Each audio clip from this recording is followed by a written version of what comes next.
Well, it's that special time. We're doing things just a tad bit different this time because I have both Charlie and Debra Porzio who are going to be sharing the story. So we're going to kind of do this interview style. You may not be able to tell from home, but we have actually about 8 to 10 feet social distancing here as we kind of do this interview. But it has been a really encouraging thing. I know when this thing first started, I was wondering if we should kind of change and maybe teach something else during this time.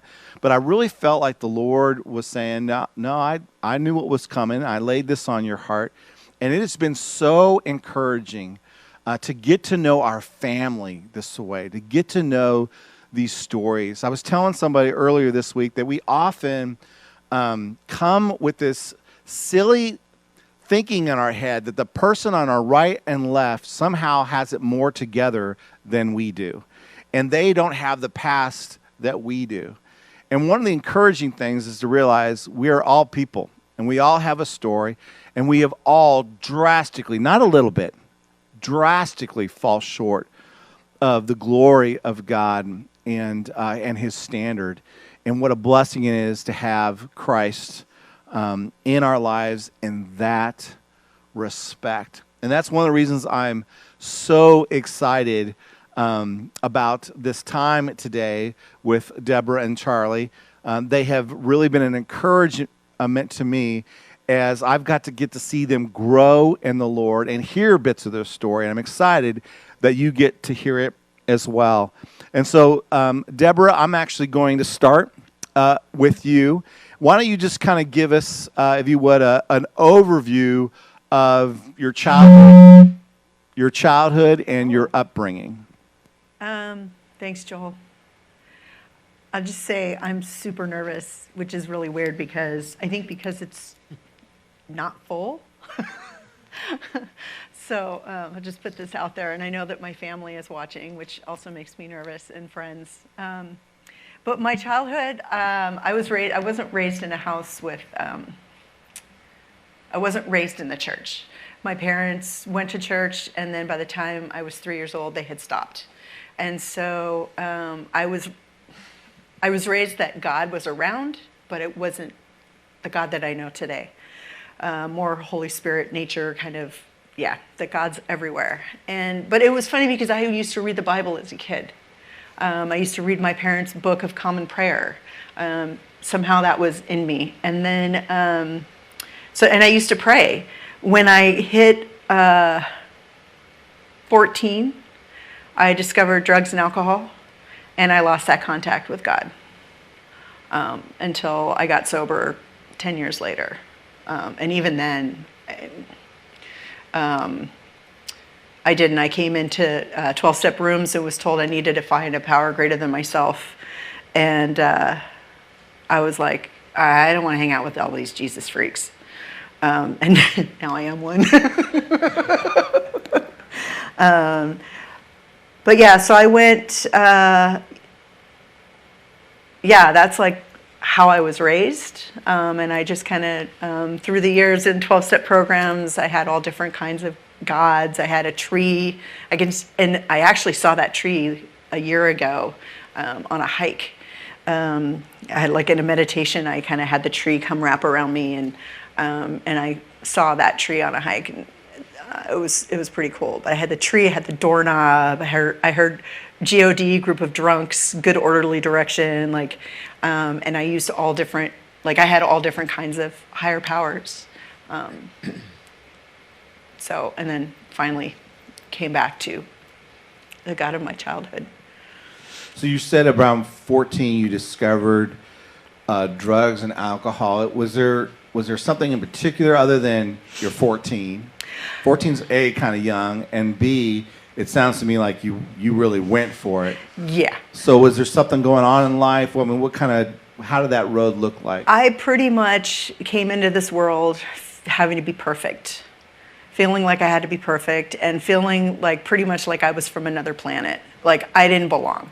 I wanted to belong. I was a chameleon. So whatever music you liked, I liked. Whatever hairstyle my friends liked. I won't say you, but my my friends, like, I had to have my hair that way. I had to wear like the perfect clothes, and you know, and I never felt like I fit in.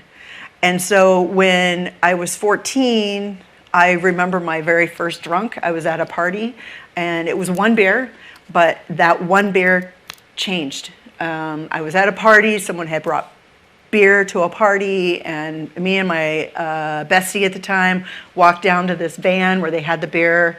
I popped open that beer, I drank that beer, and I was like 5'10", curvy, you know, I had like all the things. I felt like I was somebody else. And then the next morning I woke up and I was back to being me again. And so I chased that. And being 14, even at like 18, my friends were like sneaking into liquor stores and buying alcohol. I was sneaking into movie theaters for the kid price because I never looked my age. And so that's when I also discovered drugs, and being young, they were easier for me to get. And so they numbed that. They got rid of that feeling, and I found a place where I belonged. It was with all these other people that were drinking and using. And, you know, they say, well, seek lower companionship, and I always did that to make myself feel better. So I just never felt like I fit, and drugs and alcohol took that away, numbed that feeling. Yeah. Charlie, kind of the same question. What was it like growing up? I'm assuming you had hair at that time. And I did. Ditto. Ditto. Yeah. How was that? What was your raising up like? Well, I was raised in a Catholic family, and, you know, went to church every Sunday, did all the First Fridays, you know, all the special holidays, Catholic school, 1st through the 8th grade. I was an altar boy. At one point, I wanted to become a priest. So I had a good upbringing at that time.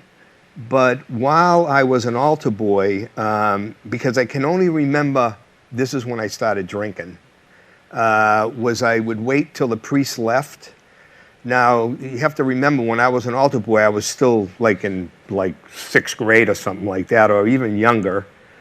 And we would do the Mass in the morning, and then we'd go to class after. You know, they would let us out for a little while, and we'd do the Mass or a funeral or whatever was going on. And I would go in the back, in the vestibule there, and I would drink the wine. You know, and it would make me feel better. You know, I didn't get drunk or anything, but it gave me that courage that I seemed to have needed at that time. I had a lot of problems with, I had to go with the therapy early on. I think 8th grade I was seeing a psychiatrist, and just a lot of mental anguish. And I found when I started drinking or drugging that, it made me feel at ease. It made me feel comfortable. Except for in the morning when I used to get the hangovers. That was the tough time. But, my short story is, I was an altar boy. I wanted to become a priest. And the last 5 years of my drinking and drugging, I was a male exotic dancer. Never in my life would I have thought that I would go down that path. I would be so desperate in my alcohol and drug addiction, that I'd be doing the stuff that I was doing. All that time, I stayed away from the church, but I knew in the back of my mind, because I believe in my upbringing, that there was a God and that he was there, but I wasn't. And, life went on. So, so for both you, right? You drugs and alcohol gave you an opportunity to feel something that you longed for that you weren't feeling, Correct. and it brought that. But then at one point for both of you, that payoff wasn't worth it. Nope. Could you kind of talk about? And it's not always a moment, but at least that season. What brought you to say, "Hey, this I need something different"? Yeah, well, with me, it was, I got so, I had gotten really hooked on the cocaine, and I had gotten so paranoid, phone was off the hook, the blinds were closed, I thought the person in front of me was following me. It was just really bad. I was selling stuff in my apartment to support my habit. I was living with somebody, and I was very abusive, and that person wasn't the first person that I was abusive to, in my drinking and drugging. Thank God I've made amends to those people. And then I think that what was the end was I was going to bed at night, saying to whoever was listening to me, and I was thinking it was God, but praying or saying, it's okay if I don't get up tomorrow morning. I didn't want to commit suicide, but I wanted to stop living. And then all of a sudden, like, I don't know within how many days or whatever, it was back in like November of '84, I hear this radio announcement, and it says, if you're having trouble with cocaine, call 1-800-COCAINE. It's like, I never heard the announcement before, didn't know anything about it, and I made that call, and I went into the facility. I stayed in there a month, and, I had an unfortunate slip in '85 on NyQuil. I know I'm not a social NyQuil drinker now, and, I abused it. And I reclaimed my sobriety March 1st, 1986, and I haven't found it necessary to pick up a drink or a drug since. Amen. And it wasn't me. It definitely wasn't me. And as I came up, came to, my higher power, whom I choose to call God now, it was different along the way. Deborah, how about for you?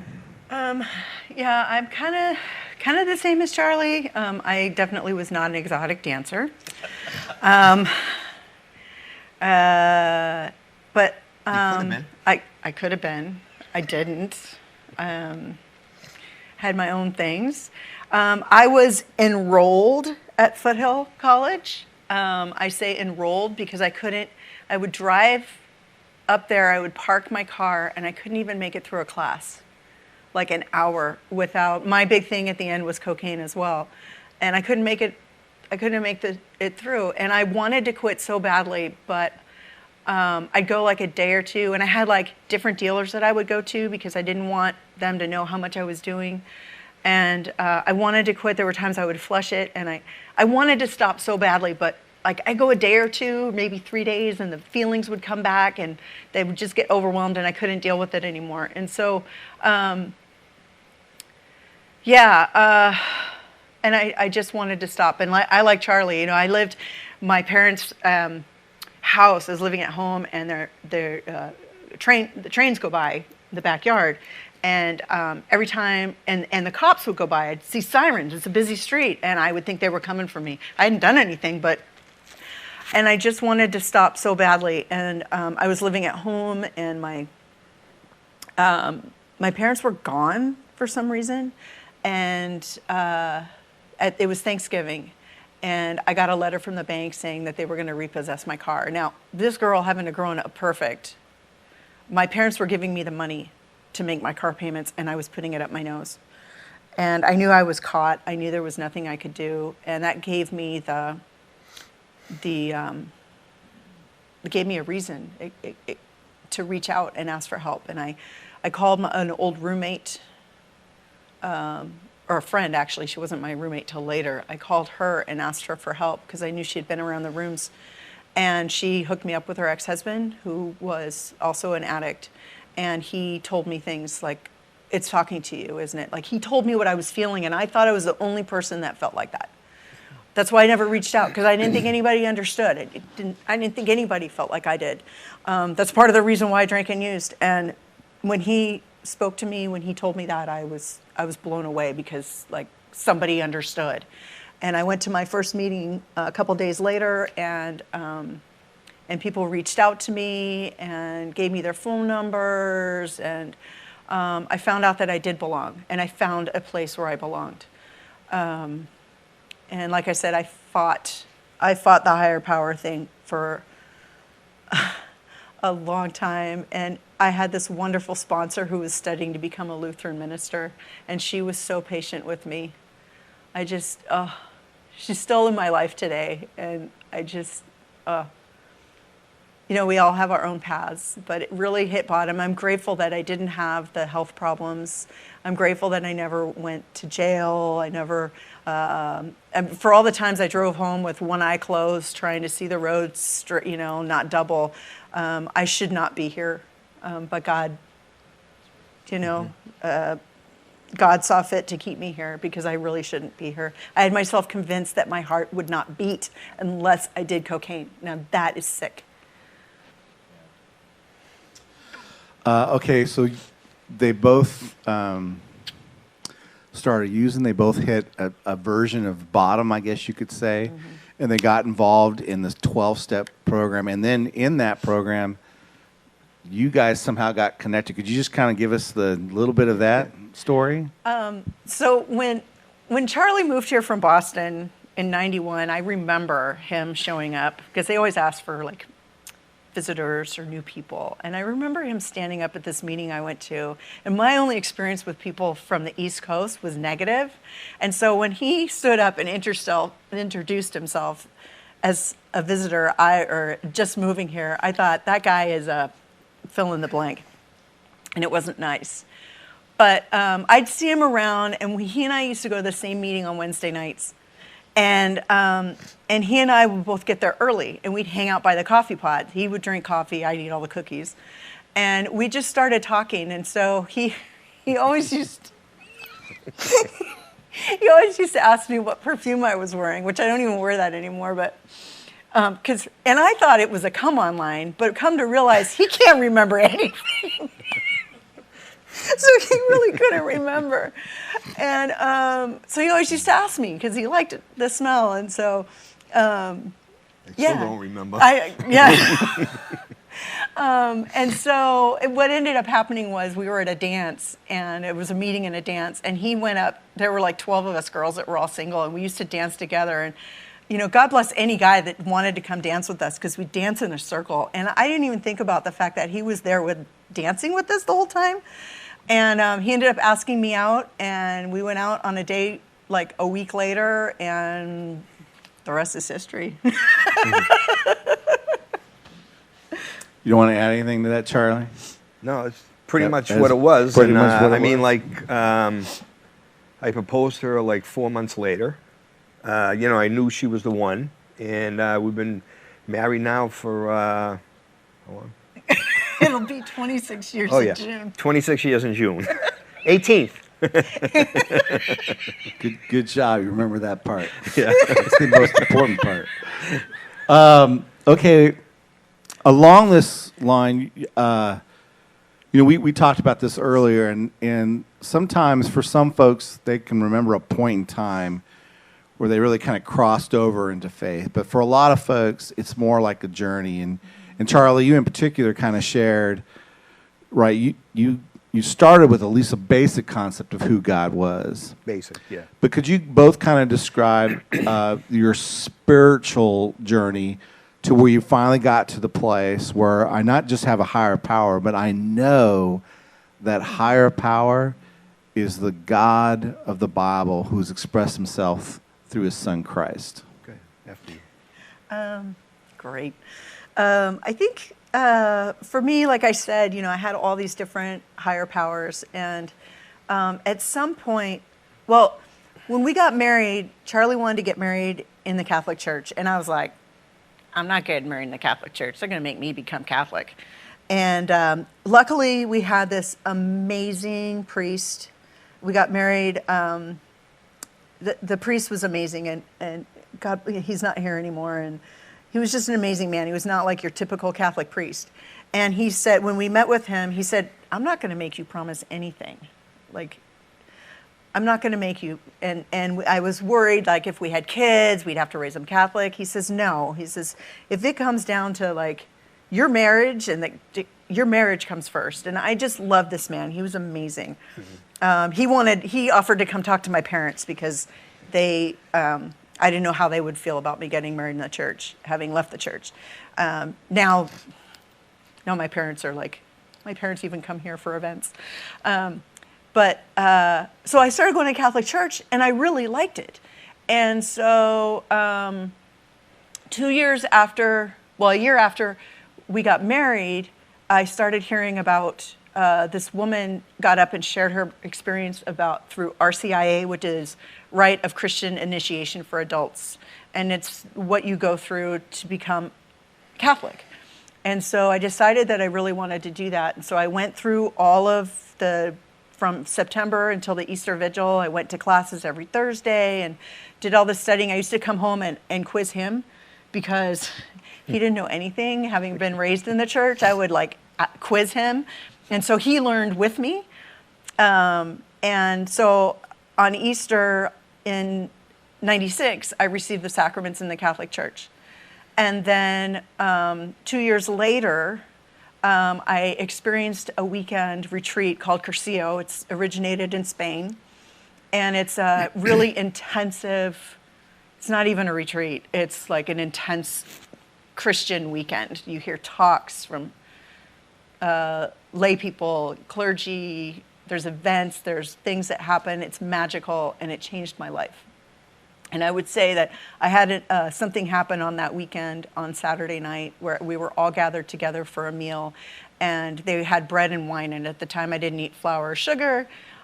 I didn't drink, and so I couldn't partake. And I started just sobbing uncontrollably. And the woman who facilitated the retreat took me into the room, and we talked, and I cried, and I realized at that moment that I did belong, and that I was part of something bigger. And I came back with my bottle of water and was able to participate, and it just changed. I can't explain, it just changed my life. I got involved in that movement, and in the Catholic movement. 5 years later, I got involved in an ecumenical group up in San Francisco, San Mateo community, and I fell in love. I fell in love with Jesus. I fell in love with Cursillo. I've been involved quite a bit, and being part of an ecumenical group, I got to worship all different ways. I got to see what other people did, and we went. I was on a lot of teams. I served on a lot of teams. What happens is you experience the weekend, and then you serve on a team, and you help put the weekend on. And I still want to be a rectora. That person is like not the head. Jesus is the head, but it's their vision, and they put together the team and all of that. And in order to do that, you had to fulfill certain requirements, and you had to have a home faith community. And all the time, we had stopped going to the Catholic Church a while back, and so you had to have a group of people that you got together with. You had to have a faith community, and the only thing that was stopping me from being rectora was that we didn't have a faith community. And I was driving home. I'm going to cry. I was driving home from San Carlos one night after a chiropractor appointment, and I, for some reason, turned on KFAX, which is a Christian talk radio channel. Oh, let's see what's on there, because I had to drive ahead of me in traffic. And there was this panel of local pastors, and they were talking about their churches, and I heard For those of you that know, Tim Riley was talking, and he was a pastor here at the time, and he was sharing his story about how he was an atheist and used to talk people out of their faith, and how he found Jesus. And if you've never heard him, I suggest you go look him up. He's amazing. He's an amazing evangelist. And he said he was from Trinity Church in Sunnyvale, and I was like, And we had been like saying, oh, we need to find a church, but we never went looking for a church. So I came home, I went online, and I'm like, oh my gosh, this place is 2 miles from our house. Like, we could walk. And so I said to Charlie, I said, hey, I found this church. Why don't we go check it out? We came, we fell in love with it. I saw like sweaty worship leaders sweating, singing. I saw like James up here with no shoes. I'm actually wearing shoes today, folks. I don't normally wear shoes. But I saw him up here in shorts and no shoes, and the music was good, and Joel was preaching out of the Bible, and I was like, wow, this place is great. We went to another church, which was a little too Pentecostal for us, and we ended up back here, and we've been here ever since, and that'll be 8 years this summer.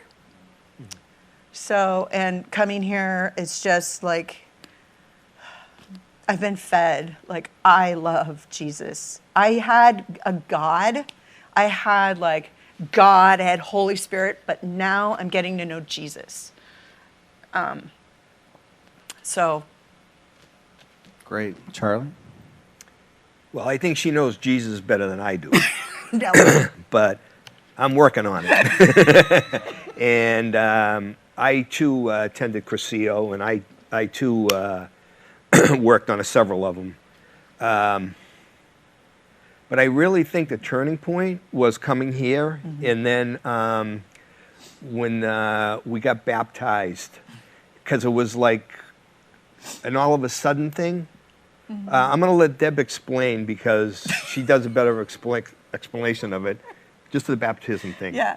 We were here, it was Easter, and Tim Riley again was sharing his story, and he was talking about people getting baptized, and we had planned, because we had already, like, we knew we were going to become members, and you had to get baptized, and I was baptized as a kid, so was he, but, like, this was for us, and he said, well, you may be thinking, I'm not ready, I don't have any clothes, and he pulls up this bag, and he says, we do, and Charlie and I looked at each other, we were like, oh, I'm like, it's happening, he's like, no, it's not. So they played a song, and we were still looking at each other, and then Joel got up and said, some of you are still thinking about this. I'm going to go out in the lobby, and if you have questions, why don't you come out? So we walked out. Charlie looks at me and says, okay, let's go. We walk out the door. Charlie's sobbing, and Joel says, you too? We're like, yeah. And it was amazing. Like, Charlie, he was like all worried because he's like, I'm not good enough. And Joel's like, that's the whole point. And so we did it. Tim baptized Charlie, and then Charlie and Tim baptized me, and it was amazing. It was life-changing. Yeah, and then for me, that was a turning point. But also, what had happened for me down the road a little bit was that, I retired, and about 4 years ago, and I started volunteering.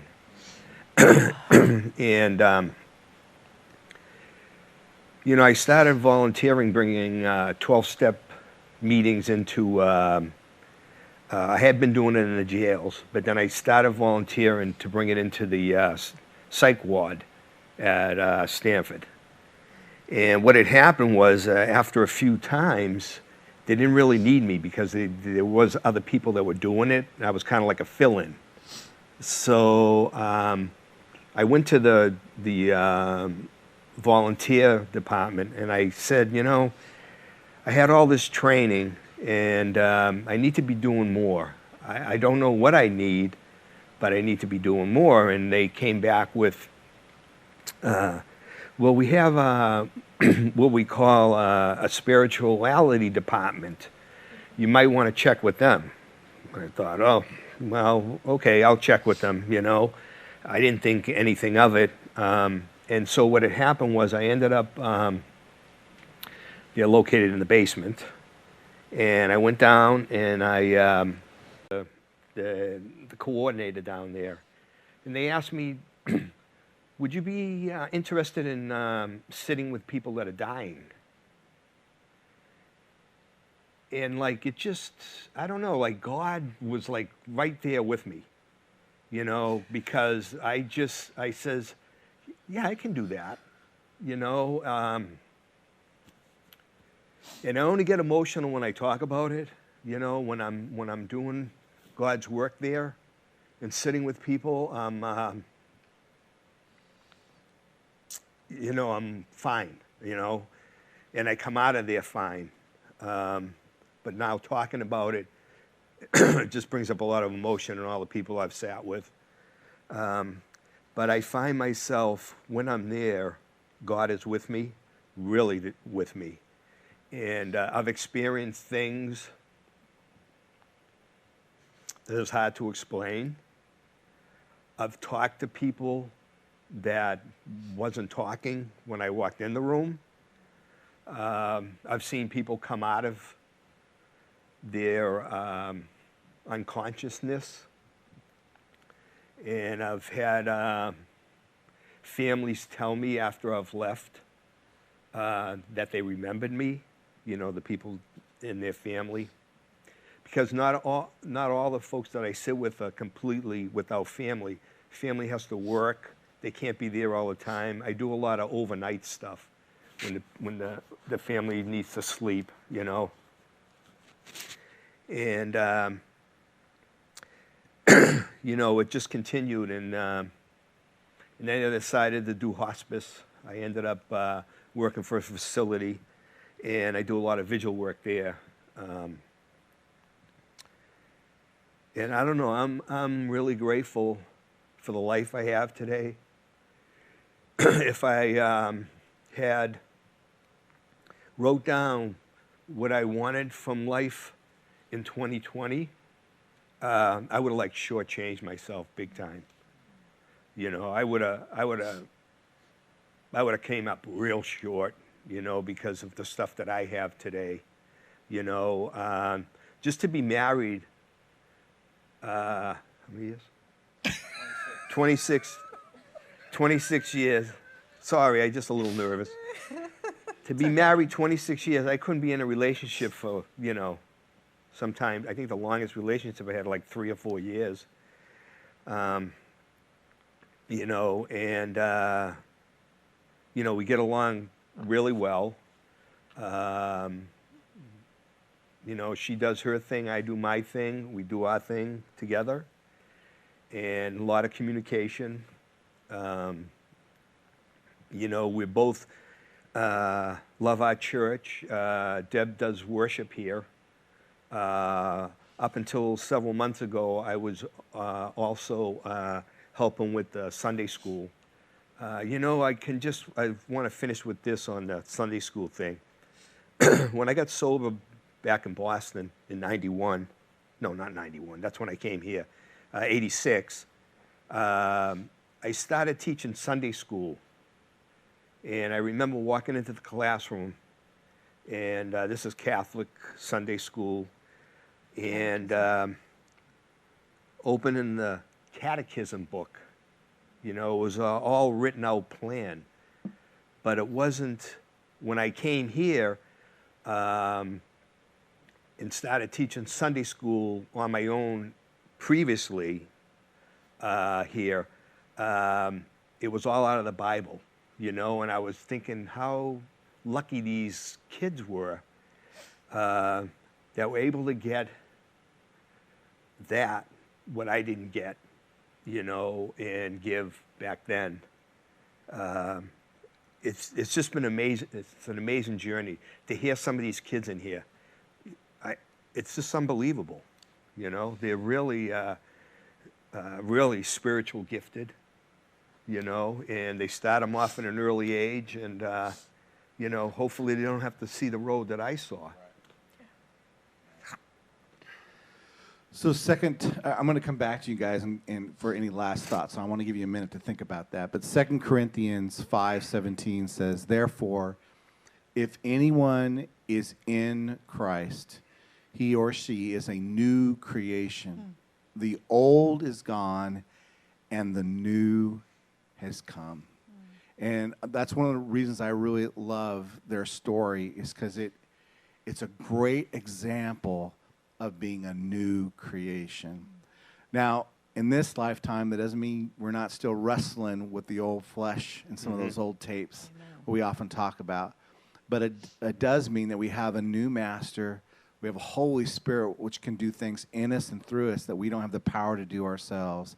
It is a new life. And so I want to talk a little bit more about that. But before I do, is there kind of any last thoughts from either one of you? Yeah. A year and a half ago, just because like I found Jesus and I love Jesus and I'm sober and all of that, doesn't mean that my life is always good. It doesn't mean that I don't falter. It doesn't mean that I don't lose track of where I am and try to do things on my own.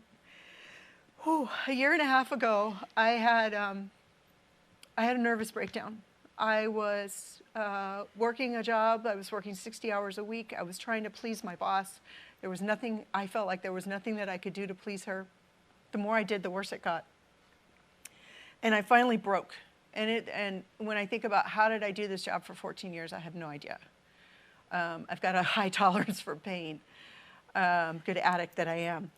And I ended up in the psych unit for 3 days. And I ended up out of work for 12 weeks, going through treatment for mental health issues. I was diagnosed as major anxiety and depressive disorder. And I'll tell you that I am so grateful for my faith. I am so grateful for 12-step programs. I am so grateful for my church family and my program family and my family, and because I don't know that, I did this at 28 years sober. And I just want to put it out there that, this shelter in place has been really hard because my anxiety has been at a very high level. And the other day, Monday, it got so bad that I ended up doing push-ups and squats in my living room to get the energy out because I was so wound up. And I've had days where I've cried. I've had days where I'm my life is a roller coaster right now. But about a month and a half ago, 2 months ago, I got this tattoo, and you guys can't see it, but it's of Well, they could if you held it up. Yeah. John, can you zoom in? It's of a semicolon, and I've posted it on Facebook, and if any of y'all want to see it, I can send you a picture, but it's a semicolon, and the period is a heart, and then the comma, and it's a reminder, if you look up Project Semicolon, it's a reminder that when somebody puts a semicolon in a sentence, that they chose not to end it, that it's not the end, that it's almost like a new beginning. And so I have this on my wrist to remind myself to pause and take that time to check in with God, and that there is life after, that I made a decision not to end.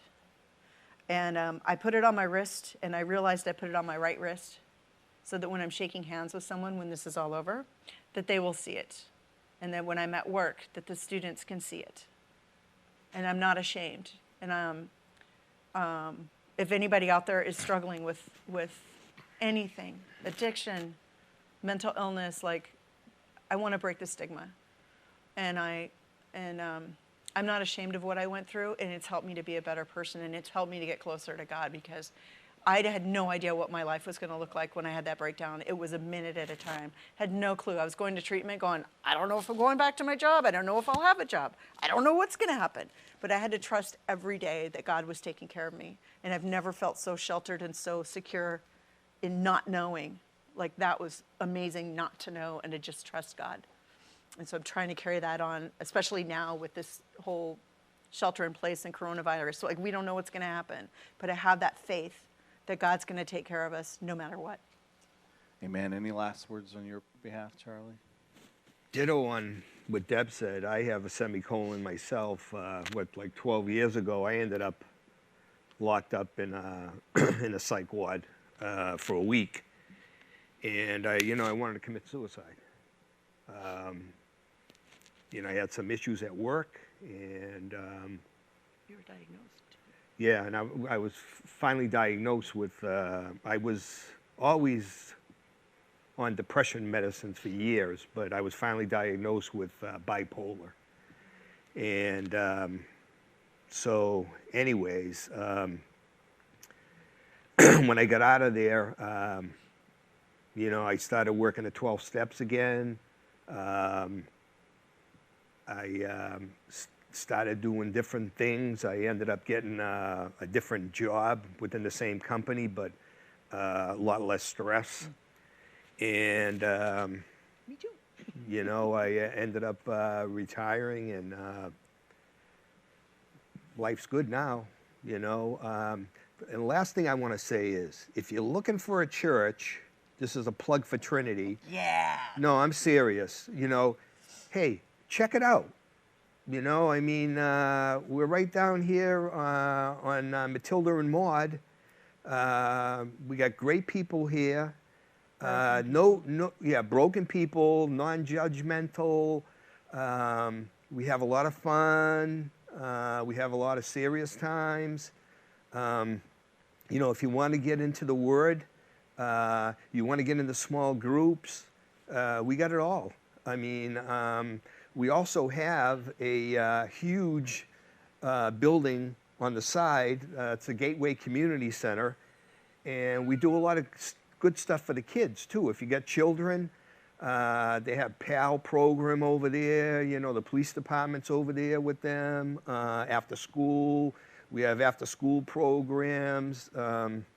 Just a lot of good stuff going on here, and family stuff. So we're at 477 Mathilda, but don't come yet, because we're still in lockdown.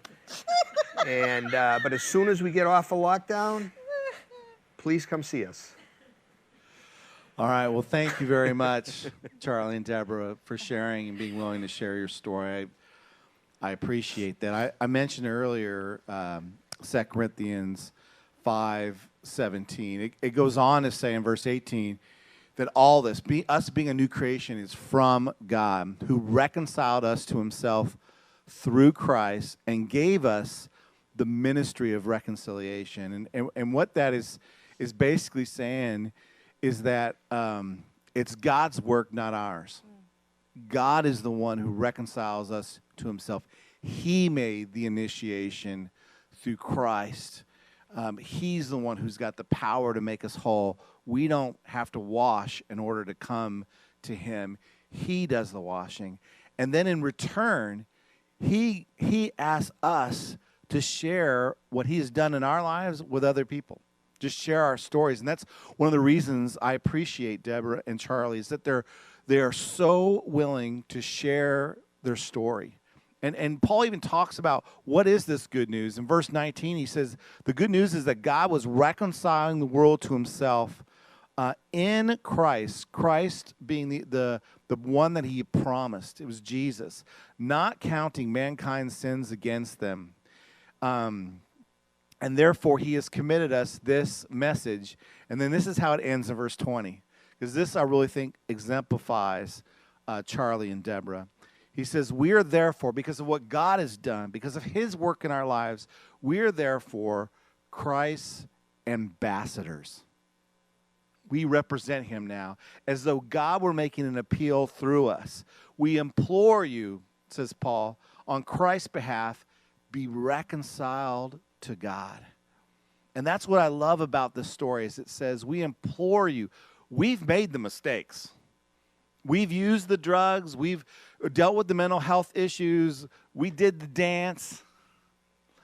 We made the mistakes. Do you like that? We made the mistakes before you. Now we implore you, wherever you are on the journey. If you're just a teen and you're thinking about that stuff, if you're in the middle of it and you need to get clean and sober, if you know God but you're yet to be clean and sober, if you have been walking with God but you're still struggling, you just need to be encouraged. Wherever you are, we implore you, draw close to him. Do as we did, as we're doing. It doesn't result in happily ever after. That doesn't come until glory. But what it does result to is your real, authentic, joyful self in the midst of some very tough life circumstances.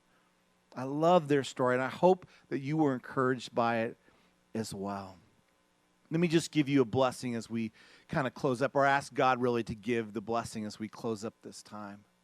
What I'm asking for God, for you and for me, is that he may bless us where we can learn from other people's story. We don't have to go through it ourselves. We don't have to get to that kind of extreme bottom where we need a drug like we need air. May you find your bottom now.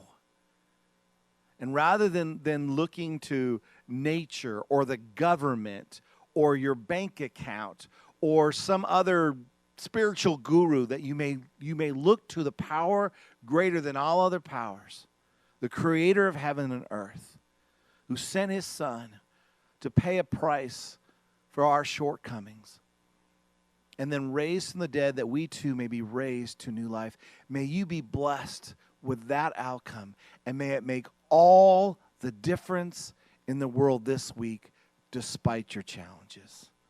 God bless, and may you put your eyes on Jesus and walk in the dust of the Master.